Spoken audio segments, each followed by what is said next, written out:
नमस्कार. तुम्हा सर्वांचे स्वागत आहे आपल्या श्री महिमा या चॅनेलमध्ये. तर आजपासून आपण श्रद्धेची अनुभूती ही नवीन मालिका सुरू करतोय. तर या मालिकेमध्ये आपण ईश्वरी शक्ती, ईश्वरी श्रद्धा याबद्दल जाणून घेणार आहोत. तर त्यासाठीच आज आपण रणजित पाटील यांच्या घरी आलेलो आहे. नमस्कार. नमस्कार. तुमचं स्वागत आहे आपल्या श्री महिमा या चॅनेलमध्ये. तर आपल्या दैनंदिन जीवनामध्ये ईश्वरी शक्ती आणि ईश्वरी श्रद्धेचं काय महत्व आहे? बघा, ईश्वरी शक्तीचे जे अनुभव तुम्ही मला विचारला तो प्रश्न, तर कसं असतं की प्रत्येक व्यक्ती आज नोकरी, धंदा, कोणाचं एज्युकेशन आहे, कोण लहान आहे, कोण मोठा आहे, सगळेजण आपापल्या गोष्टीमध्ये कार्य करत असतात.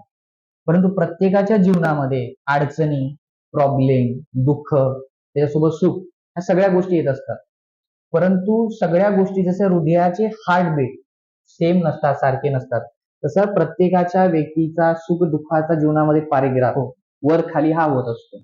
त्याच्यामुळे प्रत्येकाला जीवनामध्ये थोडा वेळ देऊन एक कुठल्या ना कुठल्या ईश्वरी शक्तीशी, मग ती ईश्वरी शक्ती गुरु स्वरूपामध्ये असेल, ती ईश्वरी शक्ती एखाद्या स्त्री देवीच्या स्वरूपामध्ये असेल किंवा पुरुष स्वरूपामध्ये सुद्धा असेल, तर प्रत्येकाने सुद्धा त्या देवीची साधना किंवा त्या देवतेची साधना ही साईड बाय साईड, म्हणजे आपल्या कामाच्या बरोबर, आपल्या कामाच्या सोबत ती गोष्ट करणं खूप आवश्यक आहे.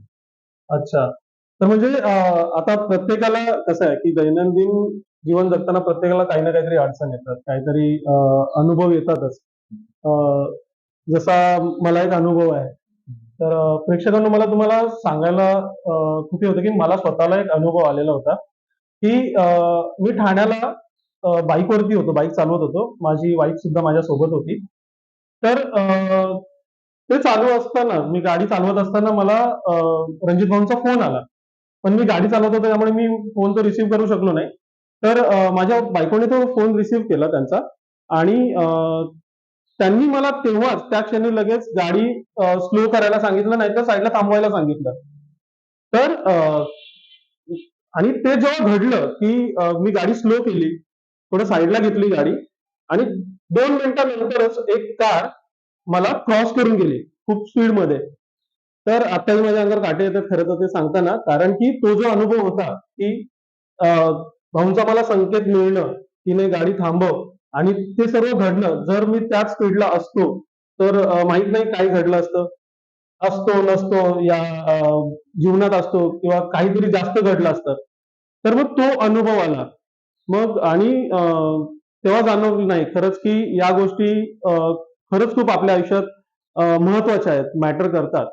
तर आज मला खरं तर रणजित भाऊ माझ्या आयुष्यात एक मार्गदर्शक म्हणून आहेत. तर ते स्वतः एक ॲस्ट्रोलॉजर आहेत, प्लस वास्तुशास्त्र कन्सल्टंट आहेत. तर तुम्ही वास्तुशास्त्र आणि ॲस्ट्रॉलॉजी या क्षेत्राकडे कसे काय वळलात? याचं सगळं श्रेय मी स्वामी महाराजांना देतो, स्वामी समर्थांना देतो.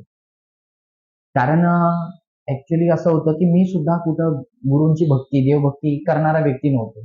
नॉर्मल माझ्या घरातले आई ह्या सगळी जास्ती आज देवभक्ती करणारी स्त्री होती. ती आता सुद्धा ती देवभक्ती करते, ईश्वरीची साधना करते. पण ह्या इथे येण्याच्या मागचं एक असं की काही अशा घरामध्ये काही अडचणी निर्माण झाल्या. प्रत्येकाच्या आयुष्यामध्ये कुठं ना कुठे एक अशी गोष्ट होते, एक असा मोठा धक्का बसतो माणसाला, की त्या माणसाचा पूर्ण लाईफच पूर्ण 360 डिग्री चेंज होऊन जाते. की एक कारण असं झालं की घरामध्ये खूप अडचणी, प्रॉब्लेम्स आले. 2005च्या सुमारास माझे वडील ची डेथ झाली. तर सगळ्यांना तुम्हाला माहित असेल की 2005 जुलैच्या दरम्यान पूर आला होता मोठा. त्याच्यानंतर त्या गोष्टीमध्ये खूप खराब कंडिशन होऊन गेले. त्या टायमाला लोक कसे असतात, काय असतात, कोण आपले, कोण परके, ह्या गोष्टी जवळून खूप जाणवायला मिळाल्या. तर एकच आमचे नातेवाईक जे रिलेटिव्ह आहेत की त्यांनी मला स्वामी समर्थांच्या मठापर्यंत पोहोचवण्याचा मार्ग त्यांनी माझ्या आईला केलं आणि आईकडून मला ह्या गोष्टी मिळाल्या की जेणेकरून मी त्या स्वामी समर्थ महाराजांच्या सोबत जुडलो गेलो. कारण का की कुठली तरी एक परीक्षा, कुठले तरी एक प्रॉब्लेम्स माणसाच्या जीवनामध्ये खूप गोष्टी चेंज करणारे असतात. तर त्याच्यानंतर मी महाराजांसोबत जोडलो गेलो, स्वामी समर्थ महाराजांसोबत जोडलो गेलो. त्याच्यानंतर त्यांच्या सेवा चालू करायला गेलो, साधना चालू करायला गेलो, की ह्या सगळ्या गोष्टी करत करत असताना काही वेगवेगळ्या अनुभूती पण आल्या. त्या अनुभूती एक नाही आहेत, अनुभूती अशा खूप वेगवेगळ्या आहेत. की क्षणाक्षणाला वेगवेगळ्या अनुभूती असणारे असतात. जसे बाळकृष्ण जे आपण आई त्यांची माता यशोदा त्यांच्यासोबत जसे लीला करतात, ते सुद्धा आपले गुरु हे त्याचप्रमाणे स्वामी महाराज सुद्धा बाळकृष्ण स्वरूपात आहेत आणि ते सुद्धा अच्छा. ते लीलाच करत असतात प्रत्येक गोष्टीसोबत. तर अशाच काही गोष्टी आहेत. तर त्याच्यामध्ये एक अशी गोष्ट आहे की बऱ्याच बारीक बारीक आहे. तर त्याच्यातली एक अशी मी तुम्हाला सगळ्यांना सांगू इच्छितो की काही एक वर्षापूर्वी की मला गुरुचरित्राचं पारायण करायची इच्छा होती. आणि गुरुचरित्र पारायणचे सगळे लोकांना माहीतच पण असतील की 52-53 अध्यायांचा जो गुरुचरित्राचा अध्याय आहे, जो मोठा हो, ग्रंथ पवित्र मोठा मानला ग्रंथ, जातो. पवित्र. तर त्याच्या संदर्भामध्ये सुद्धा बरेचसे क्वेश्चन सुद्धा आहेत की वाचावं न वाचावं, कोणी वाचावं, काय वाचावं.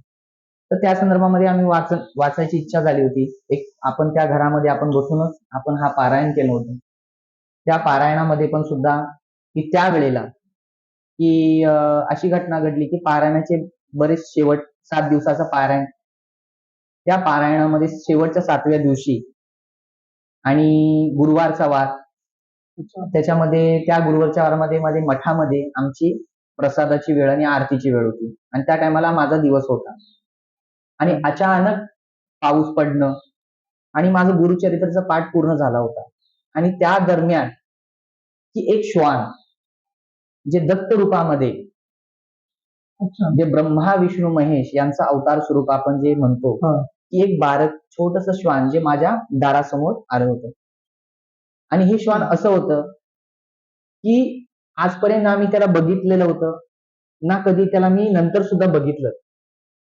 अच्छा. तर दुसरी गोष्ट असं आहे की आज आपल्याकडे जेवढे पण डॉग्स आहेत, कुत्रे आहेत, तर एक तुम्हाला माहिती आहे की आज आपण त्यांना काही खायला घेतो, चपाती घालतो, भाजी खायला घालतो, तर ते खात नाही. त्यांना तुम्ही बिस्किट द्या, गोड गोड खायला द्या, तर त्या गोष्टी ते खातात.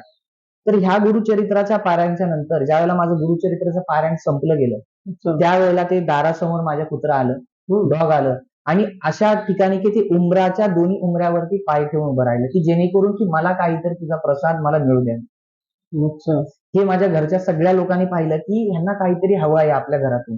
तर आम्ही त्यांची पूजा केली. पूजा करून आम्ही त्यांना काही जो घरामध्ये नैवेद्य होता, जो आम्ही मठामध्ये दाखवणार होतो स्वामी महाराजांना, तो आम्ही पहिला तिथे आम्ही ठेवून तिथे दिला ठेवलं. आणि त्यांना आणि सांगितलं, दत्त महाराजांनी सांगितलं की बाबा तुम्ही माझ्या घरी आलेला आहात, तर आम्ही आरतीसाठी जात आहे, तर तुम्हाला एक साईडला जागा करून. तर त्यावेळेला माझ्याकडे पूर्ण आमची रूम छोटीशी होती. तर बाहेर पूर्ण पाऊस चालू होता. तर मी एक लाकडाचं एक एक कुंपण टाईप मध्ये, म्हणजे त्याला कुठल्याही प्रकारचे बाबा पाऊस पडू नये किंवा काय होऊ नये, पण यासाठी एक साईडला करून त्याला बाबा आडोशाला ठेवलं होतं की जेणेकरून बाबा मी आल्यानंतर सुद्धा बाबा तू तोपर्यंत इथे थांब. एक माझा एक असा एक प्रयत्न होता की कारण मी सर चाललोय आता इथे. तिथे गेल्याच्या नंतर आरती करून आल्याच्या नंतर ते श्वान मला परत दिसलं नाही. विशेषतः मी जे दिलेलं भोजन त्यांनी सगळ्या प्रकारचं सगळं ग्रहण केलं. विशेष रवा जो प्रसाद होता तोही त्यांनी पूर्ण ग्रहण केला होता. तर ते अशी एक अनुभूती होती की जे कुत्र आहे की आज मी आजतागत ते कधी बघितलेलं नाही आणि ते फक्त प्रसाद ग्रहण करण्यासाठी आलेले. ते दत्त महाराजांनी त्या गुरुचरित्राच्या पारायणामधील ही एक अनुभूती आहे. अच्छा. तसंच ही मी तुम्हाला सगळ्यांना सांगू इच्छितो की ही अनुभूती अशा बऱ्याचशा आहेत. त्याच्यामध्ये एक अशी घटना घडली ह्याच्यानंतर एक काही काळानंतर की माझे एक कलिग्स आहेत, म्हणजे माझे फ्रेंड्स आहेत, की सध्याच्या काळामध्ये काही 2-2.5 वर्षापूर्वी कोरोना हा सगळ्यांना झालेला होता आणि मॅक्झिमम कोरोनावरती कुठल्याही प्रकारे डॉक्टरांकडे औषधं नव्हती. हा, सुरुवातीला तसंच होतं की प्रॉब्लेम खूप होतो. येस. तर त्या टायमाला औषधं नव्हती. डॉक्टरांना कुठली ट्रीटमेंट करावी या गोष्टीसाठी संदर्भामध्ये कोणाला काही माहित नव्हतं आणि त्यावेळेला मी ऍज अ जॉब मध्ये वर्किंग होतो. त्या कोरोनामध्ये माझा जॉब त्या टायमाला कोरोना झाल्याच्या नंतर सगळा हा प्रकार घडल्याच्या नंतर की सगळा जॉब आमचा पण गेलेला होता.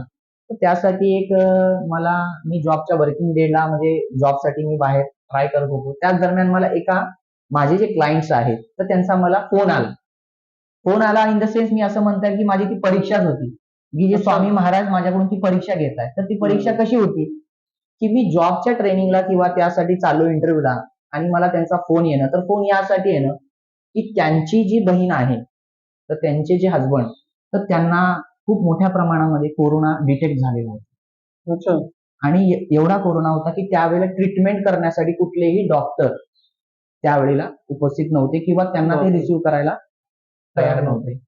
कारण त्या काळामध्ये भीती पण भरपूर होती हो. की नेमकं काय करावं, राईट? तर अशा वेळेला त्यांना त्यांच्या बहिणीच्या मार्फत कळंबोलीमध्ये त्यांनी कुठं ना कुठे एक ठिकाणी त्यांना जागा मिळाली. तिथं ते शिफ्ट झाले हॉस्पिटलला. हम्म, हम्म. आणि हॉस्पिटलला शिफ्ट झाल्यानंतर त्यांनी डॉक्टरांनी त्यांची चेकअप केली आणि डॉक्टरांनी त्यांना सांगितलं की ह्यांना 90% प्रॉब्लेम आहे आणि यांची गॅरंटी नाहीये आणि ह्या माणसाची डेथ उद्याच्या उद्या सुद्धा होऊ शकते, याच्यासाठी आम्ही कुठलीही खात्री घेऊ शकत नाही. बापरे. तर ती सगळा हा मोठा इश्यू झाल्याच्या नंतर मला त्यांचा फोन आला. त्यांचा फोन मला आला, मला काही कळालं नाही. मीही कन्फ्युज मध्ये होतो की ह्यात मी काय करू शकतो. हा बरोबर, डॉक्टर स्वतः काय करू शकत नाही तर मी काय करणार आहे, असा प्रश्न ऑब्व्हियसली आला. यस. तर मी एवढं कन्फ्युजन झालो की ह्या व्यक्तीसाठी माझ्याकडून मी काय करू शकतो. कारण काय होतं की मी आहे ऍस्ट्रॉलॉजर, मी स्वतः ज्योतिषशास्त्र हा विषय बघतो, वास्तुशास्त्र हा विषय पाहतो. हा. तर मी त्यांना हेच म्हटलं की ह्यासाठी मी योग्य नाहीये आणि आपण तुम्हाला डॉक्टरकडेच ट्रीटमेंट करावी लागणार आहे, तर तुम्ही योग्य चांगल्या डॉक्टरकडेच दाखवावं. ह्यासाठी माझा पहिला हा सल्ला होता. पण त्यांची अशी इच्छा होती की तुम्हीच यातून बाहेर काढू शकता. पण म्हटलं मी काही देव नाही आणि मी हा. ह्याच्यातून तुम्हाला काय सांगू शकतो. तो लास्टला एक विषय असा होता की ज्योतिषशास्त्राच्या माध्यमातून, एक कुंडलीच्या माध्यमातून, की त्यावेळेला आपल्याला काय उपाय करता येतील. अच्छा. त्या या हिशोबाने आम्ही त्यांच्याशी कुंडली डिस्कशन करू आणि त्यानंतर आपल्याला काय उपाय करता येतील ते आपण या बेसिसला जाऊ, असा माझा मनात विचार आला होता. प्रॉब्लेम असा होता की त्यांनी येताना सुद्धा काही आणलेलं नव्हतं. ना त्यांना डेट ऑफ बर्थ सुद्धा त्यांची माहित होती, ना त्यांची कुंडली माहित होती, ना अच्छा. त्यांची पत्रिका माहित होती.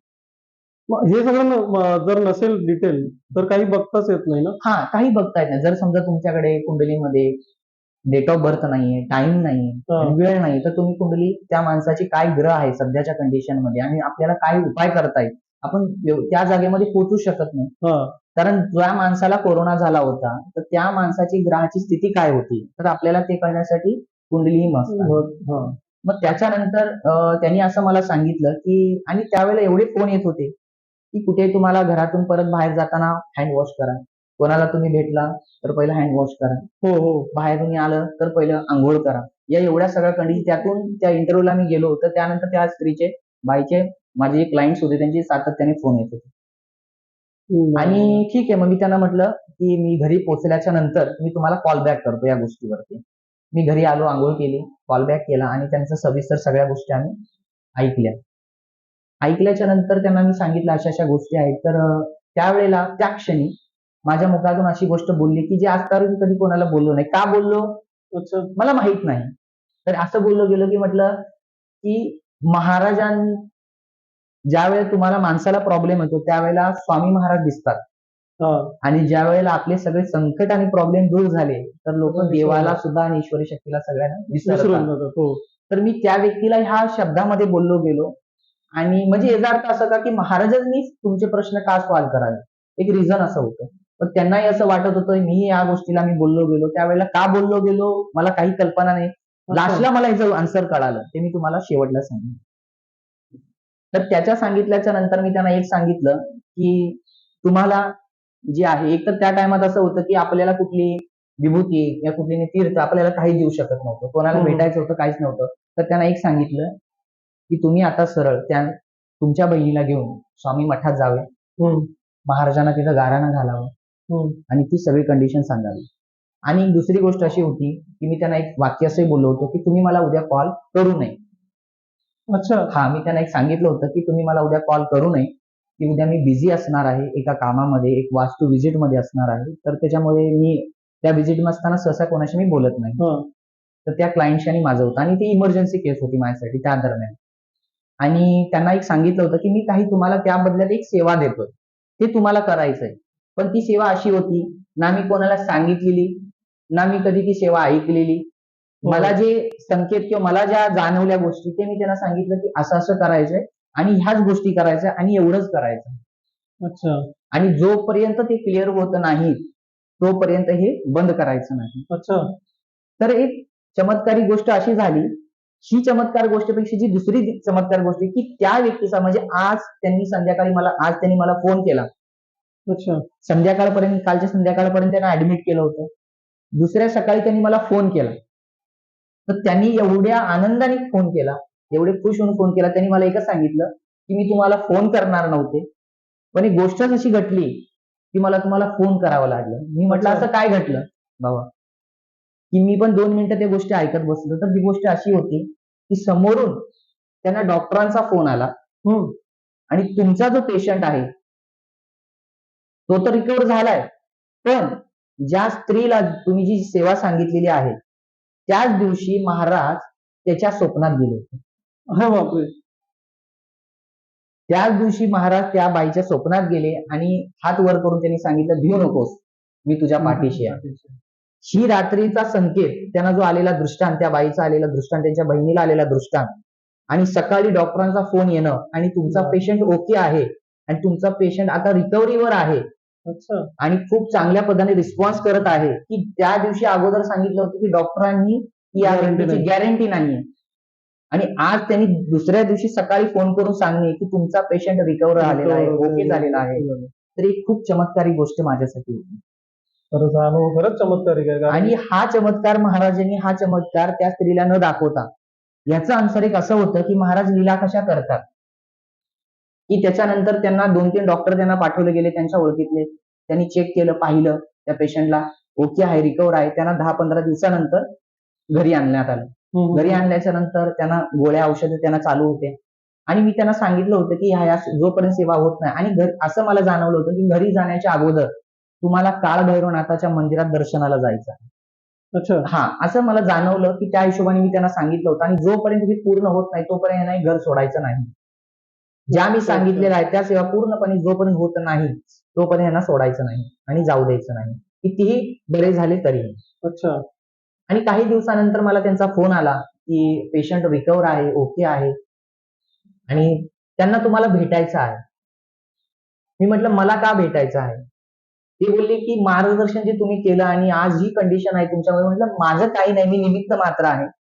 करवणारे महाराज आहेत, देणारे महाराज आहेत, सोल्युशन मध्ये बाहेर काढणारे सुद्धा महाराज आहेत. मला फक्त त्यांनी त्यांच्यामध्ये मला निमित्त मात्र बनवलंय. त्यांना काहीतरी तुम्हाला द्यायचं. म्हटलं मला काही न देता मी ह्या गोष्टीला काही घेत नाही. तुम्हाला द्यायचं असेल तर तुम्ही महाराजांच्या कुठे मठात जाऊन अन्नदान करा. मी ह्या गोष्टी काही रिसिव्ह करत नाही ह्या गोष्टीसाठी. तर अच्छा. मग त्यांनी मला फोन आला की माझा पेशंट आता ओके आहे, तर तुम्ही त्यांना घरी जाऊ शकता. मी म्हटलं जाऊ शकता, जर त्यांनी सगळं काही गोष्टी केलेल्या आहेत, पूर्ण झालेल्या असतील तर ते जाऊ शकतात, काही हरकत नाही. प्रॉब्लेम अशी होती, गोष्ट अशी होती की ते आपल्या घरी न जाता ते त्यांच्या बहिणीच्या घरी गेले. अच्छा. आणि बहिणीच्या घरी गेल्याच्या नंतर तर त्यांना विचित्र प्रॉब्लेम चालू झाले. गोळ्या न खाणे, लहान मुलगी आहे ती चिडचिड करणे आणि त्यांच्या दोघांचं हसबंड वाईफचं थोडंसं न पटणे, अशा काही गोष्टी चालू झाल्या. नंतर मला माझ्या क्लायंटचा फोन आला की असं असं आहे आणि असं असं झालेलं आहे. तर मी त्यांना परत सगळ्या गोष्टी विचारल्या, ज्या मी तुम्हाला काही गोष्टी सांगितलेल्या होत्या, ज्या काही मी तुम्हाला सेवा सांगितलेल्या होत्या त्या तुम्ही पूर्ण केलेल्या का? तर ते बोलले नाही. अच्छा. मग जर तुम्ही केलेला नसताना सुद्धा तर मी तुम्हाला हे पण सांगितलं होतं की जोपर्यंत दिलेल्या सेवा पूर्ण होत नाहीत तोपर्यंत आपण त्यांना पाठवू नये घरातून. तर तुम्ही तसं न करता, हा प्रॉब्लेम तो आहे, तर तुम्ही तिथे आसपास कुठेही महाराजांचं मंदिर असेल तर तुम्ही तिथे जा, त्यांची माफी मागा. त्यांना सांगा तुमच्या बहिणीला की ती जाऊन माफी माग. तर त्यांना बोलून घेऊ का घरी? काही हरकत नाही, तिथे जावा, पहिली माफी मागायला सांगा. मग त्यांचा मला फोन परत आला दुसऱ्या दिवशी. ते गेले, त्या ठिकाणी माफी मागितली. माफी मागितल्यानंतर परत महाराज स्वप्नात आले आणि ते स्वप्नात असे होते की रागाच्या स्वरूपामध्ये होते. अच्छा. कारण त्यांना राग भरपूर होता. हे त्यांनी मला त्यांच्या बहिणीचा किस्सा मला सांगितला. मग ह्याच्यावरून हे लक्षात येतं की तुम्ही जी व्यक्ती, तुम्ही बरं झालेला आहात आणि बरं होत आहात आणि तरी सुद्धा आपण आपली सेवा करतो आणि मध्येच खंडित पडली. त्यानंतर मला माझा पहिला दिवस त्यांना जे वाक्य बोललो होतो किंवा मला जे बोलायला लागलं होतं, ही त्या गोष्टीची मला आठवण झाली. त्यानंतर आता काय करावं? माफी मागा. आता पहिलं सांगा त्यांच्या घरी जावा, जे जे सांगितलं ते करा. जो संकल्प सांगितला होता तो पूर्ण करा. आणि त्यांनी त्या पद्धतीनेच केलं आणि नवरात्रीमध्ये सुद्धा ती व्यक्ती पुन्हा जी गोष्ट सेवा सांगितली होती ती त्यांनी करायला बसले. करायला बसल्याच्या नंतर नवरात्रामध्ये त्यांना, त्या स्त्रीना महाराजांनी देवीच्या स्वरूपामध्ये पुन्हा दर्शन दिलेलं. अच्छा. म्हणजे महाराजांनी मी कोण आहे किंवा काय आहे एक ठिकाणी न दाखवता त्यांना सातत्याने त्याने त्याची महाराजांची अनुभूती अनुभूती करून त्यांना दिली. सातत्याने होऊन गेली आणि त्यांचा विश्वास एवढा प्रचंड वाढला. कारण ते पहिले बैठकीला जात होते, बैठकीची सेवा करत होते आणि त्यांचंच एक काहीतरी फळ की महाराजांपर्यंत ते पोहोचू शकले. आणि आज ती व्यक्ती अशी आहात की स्वामी समर्थांमध्ये 100% ती सेवा करतायत आणि हा अच्छा. त्यांचा महाराजांचा समर्थ. असे असंख्य काही घटना आहेत. खूप त्यातली ही घटना. घडलेली एक वेगळी वेगळी घटना. अलक्षणीय मी माझ्या जीवनामध्ये समजतो की जी तुम्हाला मी सांगितली. थँक्यू, धन्यवाद. आणि खरंच आता काय होतं की आपल्या दैनंदिन जीवनामध्ये आहे ना, खूप जणांना हे सर्व नाही जमत, की ईश्वरी म्हणजे ध्यान साधना असेल किंवा काय म्हणतात त्याला, एक श्रद्धा ठेवणं, हा पण एक विषय वेगळाच आहे, की ईश्वरी श्रद्धा, ईश्वरी जी काय म्हणतात ईश्वरी शक्ती, याच्यावरती किती विश्वास ठेवतात, काय करतात, ते प्रत्येकाचा एक वेगवेगळा आहे. जोपर्यंत त्याचा अनुभव येत नाही, तोपर्यंत लोक विश्वास ठेवत नाहीत. तर मला तर तुमच्यामुळे खरंच मला खूप अनुभव आहे. भाऊं भाऊंमुळे मला मी असं सांगेन की माझ्या आयुष्यामध्ये जर एक मार्गदर्शक म्हणून मला लाभलेत, तर त्याचा अनुभव मला माझ्याकडे खूप काही आहे सांगण्यासारखं. पण आता मी जो थोड्या वेळापूर्वी जो तुम्हाला अनुभव सांगितला, हा माझ्यासाठी खूप मोठा अनुभव आहे. तर तुम्ही माझ्या आयुष्यात मला मार्गदर्शक म्हणून लाभलात, त्याबद्दल धन्यवाद. आणि तुमचे अनुभव आणि ईश्वरी शक्ती, ईश्वरी श्रद्धा काय आहे याचं महत्त्व तुम्ही सांगून दिलं, त्याबद्दल धन्यवाद. तर तुम्हालाही जर असे काही प्रॉब्लेम्स असतील किंवा काही प्रश्न असतील, ते जर तुम्हाला विचारायचे असतील किंवा ते जाणून घ्यायचं असेल, तर मी आपल्या डिस्क्रिप्शन बॉक्समध्ये भाऊंचा नंबर ड्रॉप करणार आहे. तर तुम्ही त्याच्यावरती कॉन्टॅक्ट करू शकता. तसेच असेच ईश्वरी श्रद्धा, ईश्वरी शक्तीचे अनुभव तुम्हालाही आले असतील, तर तुम्ही आमच्याशी संपर्क साधू शकता. आम्ही तुमच्याकडे येऊन तुमचा इंटरव्ह्यू करू आणि तुमचे जे अनुभव आहेत ते लोकांपर्यंत पोहोचण्याचा आपण प्रयत्न करू. तर त्यासाठी सुद्धा आपल्या डिस्क्रिप्शन बॉक्समध्ये आपला जो मेल आयडी आहे तो मी ड्रॉप करत आहे. तर धन्यवाद, तुम्ही वेळ दिलात आपल्या चॅनेलला आणि अनुभव शेअर केलात. आपल्या चॅनेलला सबस्क्राईब करा, लाईक करा, शेअर करा, कमेंट करा. धन्यवाद. धन्यवाद.